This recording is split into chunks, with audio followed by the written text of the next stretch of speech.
Welcome again, my YouTubers, to one more of my videos discussing social issues that plague our society. Because as I said in my previous videos, that we have not seen any vlog, we have not had any real discussions on these things, and these things continue to impact how we live on a daily basis. And we can only make changes if we come to recognize the issues and to see how we can forge ahead with regards to doing better, educating the masses, because the aim is not just for this generation and for my generation, right? It's just something we can look at, we can work with, because Jamaica has been plagued with social problems for ages. And for me personally, being in and around people, in terms of that I work at a particular place where I'm an office manager and it's over 100 people working at the office, and I'm in contact with social issues with regards to violence, the criminal activities, and so on, the consequences. I have been working with young people for over 20 years, teaching, right? I've been involved in community projects, trying to enhance the lives of young people, right? Because, I have a background which is quite poor. I was born and raised in Trenchtown. I will not say that I've moved from the community, because I'm still involved, but I'm not living there per se, but I'm still involved in community activities and so on. And it has always been my concern with regards to the lives of people, young people, Jamaicans and all, and what can we do to make our lives better? What can we do to improve the social aspects of our lives? Because a lot of youngsters have been raised without being given the opportunity to achieve what is called self-actualization. And for me, the biggest impediment is our socialization. Right? It's not going to be easy. It's not going to be something that's going to be a walk in the park. We're going to have challenges. But I believe that once we make a concerted effort to change the way in which we socialize, I think we can have better Jamaica come 20, 30, 40 years in the future.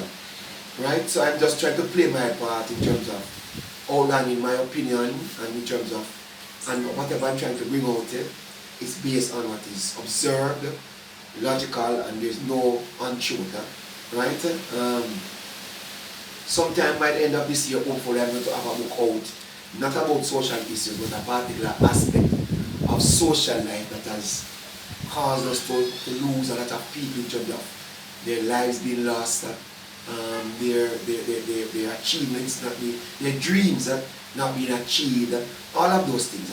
So I'm going to continue, because I started my first set of videos looking specifically at indiscipline, and how indiscipline has caused us not to be our best self, has caused a lot of youngsters to not achieve what they can achieve, to result in broken homes, and its connection to the level of crime and violence that is taking place in Jamaica today.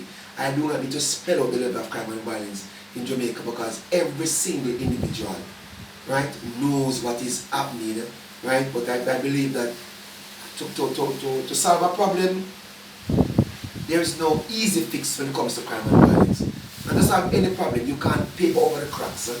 I think one of the things that you need to do is to ensure that we find the root cause, right? No matter how much you might study at university, no matter how many letters might be on your name or behind your name, you have to look at the fundamental issues that are plaguing society and causing this level of indiscipline, which has translated itself into many, many acts of violence, right? So how can we connect indiscipline? What is the connection between indiscipline and violence? We don't need to look far. We don't need to look far. I am from Trenchtown, and I can tell you something in terms of youngsters being indisciplined. I've observed over the years that a lot of youngsters who, when they go to school, or they're from homes where they are not nurtured in a disciplined way, are the ones most time, not all the time, don't get me wrong, are the ones that most times they will come out of their homes with bad behavior. It shows in their school, at school where they go and they bully other students, they form gangs. And if you check the background of those youngsters, they are from homes where they are not nurtured properly, they are not nurtured in a way to let them understand the importance of good behavior, the importance of being disciplined. And but you find that when these youngsters know because of their level of indiscipline, when they go to school, they don't show much interest in schoolwork, and because of that, they fail at school, and very early, right? But when they reach probably second form, third form, their level of interest weighing to probably 0%, so much so that they become a burden on the school administrative aspect. They become a burden to the school itself, and you find out sometimes the teachers are afraid of these youngsters, right? And this is a reality, and if people are truthful, just go and check the schools. And I'm not highlighting these things because I want to highlight Jamaica in a negative way. But the truth is the truth, and as I said in my earlier videos, I am not somebody who believes in pessimism or optimism, right? I'm a realist, right? I believe in the philosophy of realism, that we see the situation and we confront it. This is what is in front of us, how best can we solve it, right? So I'm saying, ladies and gentlemen, but I'm going to encourage you, subscribe to my channel, make your contribution by commenting in the comment section.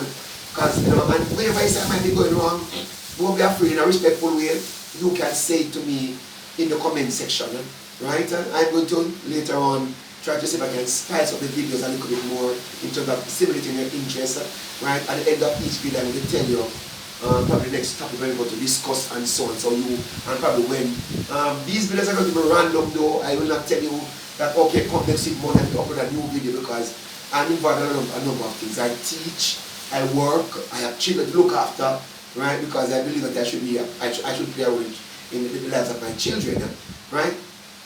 Now the connection to violence again, with regards to indiscipline, right? I had mentioned before about absentee fathers, and being a father myself, I'm not perfect. I have fallen short a number of times, but I do try my best, and I try to ensure that my children, I want to say a iron fist, but at the same time I try to keep them in line.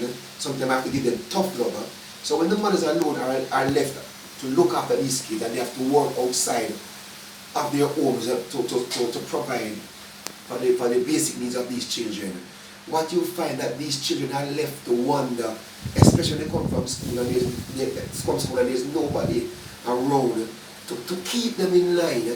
You find that they find themselves staying up late at night. Some of them go and get involved in sexual activities, and you find that they don't achieve what they could achieve potentially at school, and because of that, they become unemployable.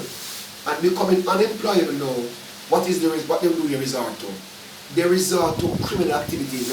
They engage in juvenile delinquency just to survive. Because I am not a believer of the Bible, but if the Bible is to be believed, remember, from time immemorial in the Bible, people have done any and everything to suffice their earthly needs. It is no different with a youngster who has no good parental background in terms of being nurtured properly, drop out of school probably at 14, 15.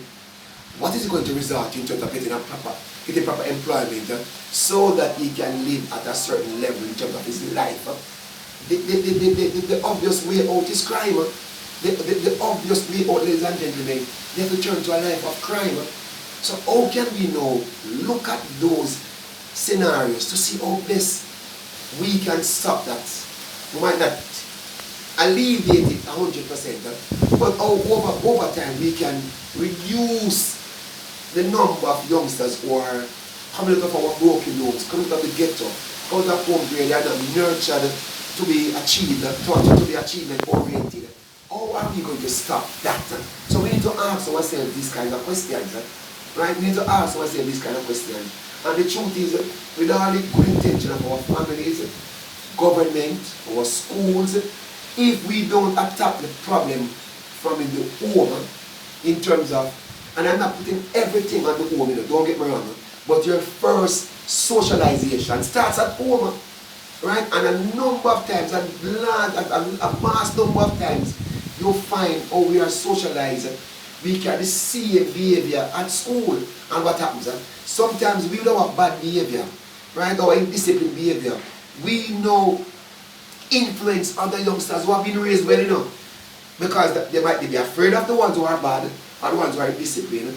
Right? And they follow their path and become bad and do them. And little by little you find out that the level of discipline in school and in the wider society erodes. And what has happened? We have become now a nation of indiscipline. Honestly, people on the road, the taxi drivers, and the level of indiscipline showed. And sometimes you go out and everybody says students behave. It is not something which just happens overnight. It is coming from something deep, in a deep-rooted setting. Right? It is something that has been entrenched in a system that we have to look into it carefully to see how we can change it. If we don't do that, then the generation to come is going to have a problem. Right? Problem, I can't fix the problem with just this generation. But how can we fix the problem for the next generation? Remember, Nelson Mandela stayed in prison for 27 years. Not because he wanted to stay in prison, because he could have signed the decree to say that he supports apartheid and let him go. But what he did, he stayed in prison for 27 years and he got the attention of the outside countries out of South Africa. And little by little, the countries were showing their disgust with the South African white regime. And it might took a long time, it might have taken a long time, but over time it changed because there was no way 5 million people should be ruling 35 million people. So one man and his efforts along with others, right, stayed the course. So I'm saying whatever we decide to do with regards to trying to change how we raise our children. For me personally, there should be a national policy. And in that national policy, the government put aside money each year to hold intensive parenting seminars to educate our parents, especially the younger ones, with regards to how to raise their children properly so that these youngsters don't become a menace to society. Right? I'm a part of an organization which is called Team Greatness. And we promote events to try to raise funds for our university students and those who have passed through my evening classes and who are part of our organization, so they can make it easier for them to transition into university studies and so on. Because you and I know that studying at the university and the financial backing that comes with that, it's not easy.